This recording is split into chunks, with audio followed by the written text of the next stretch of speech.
Whew, I'm lost. Oh, look. Fell out the bun. Hi, bud.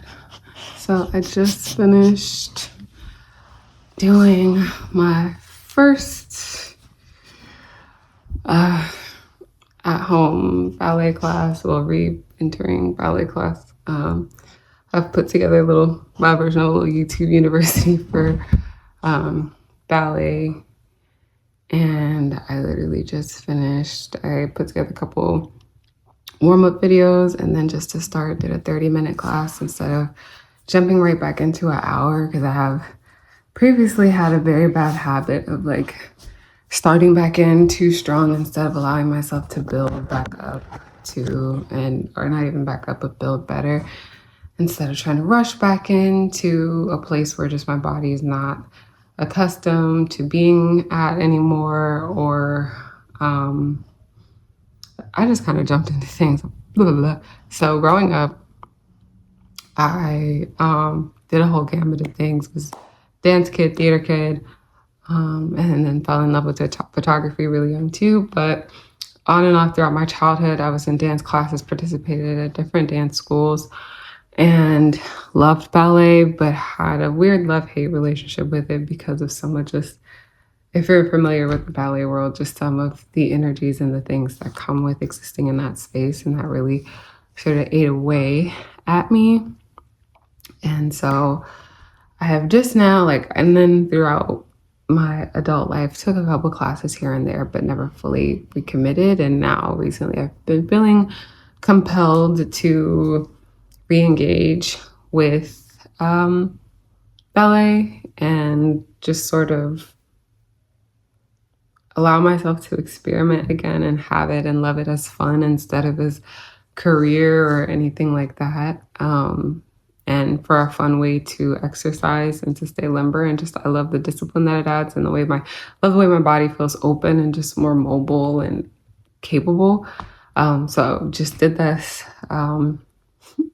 put together class that I made for myself with a little YouTube playlist. So with warm-ups and some cool down, and then a 30-minute class of starting small and letting my body reacclimate, letting my mind and muscle memory remember language and the movement and how it feels in my body, but most importantly, being patient. Like, I haven't taken a class, I think maybe since 2019, and that didn't seem so long ago, but now it's 2025, and then there was the whole shutdown in between there. So just really being patient. And part of what sparked this re-interest is I've also decided I am going to start learning some aerial dance, so flying pole and lyra hoop. And just with what I have observed and seen with some of the dancers that I favor the most that I see in the aerial dance space, is that they have a lot of grace and elegance and strength that I feel like reminds me of that strength and grace that you cultivate in ballet. So I thought it would be a great hybrid to mash together the two of them.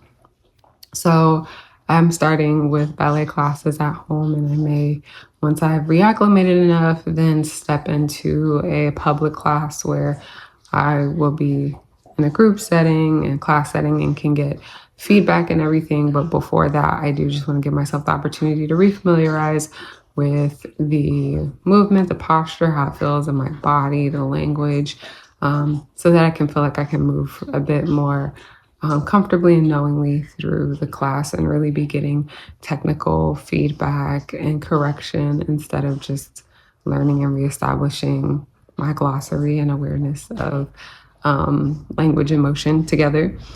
And just excited for that to contribute to being able to approach aerial dance and bring some of that strength and elegance and grace that comes from ballet and some of that movement and incorporate it into the aerial dance space. So I'm really excited.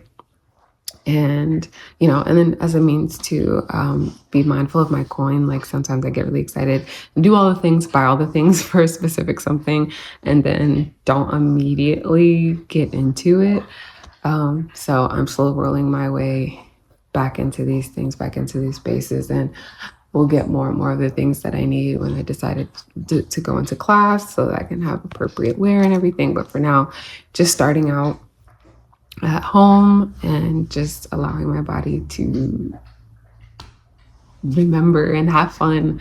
And that was one of the things I kept reminding myself, because not even halfway through, but and it was funny. I was halfway through or less, and then turned out like I was literally practically at the end. But my legs were feeling a little fatigued. My hip flexors and muscles felt a little fatigued. I have been working out consistently for a good while, and then I just completely fell off. I was having a wrist injury issue, and I just let that completely disrupt my whole fitness practice. And then I got focused elsewhere with some of the other projects my husband and I engage in.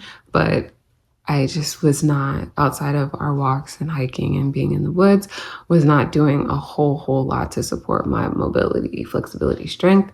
So in the past 2, almost 3 weeks now, I've been back into just stretching and working on strength and mobility in my muscles and body. Just in general, my muscles are part of my body, but just engaging,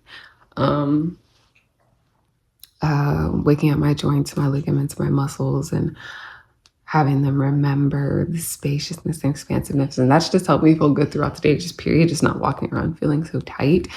And yeah, so doing this class, it was like, okay, actively using and applying a lot of that strength and mobility and flexibility all together in my body, remembering like just how it's like being a new dancer again, like my hip flexors and hip socket being like, whoa, this does feel like really bizarre to be moving through first and doing a rond de jambe.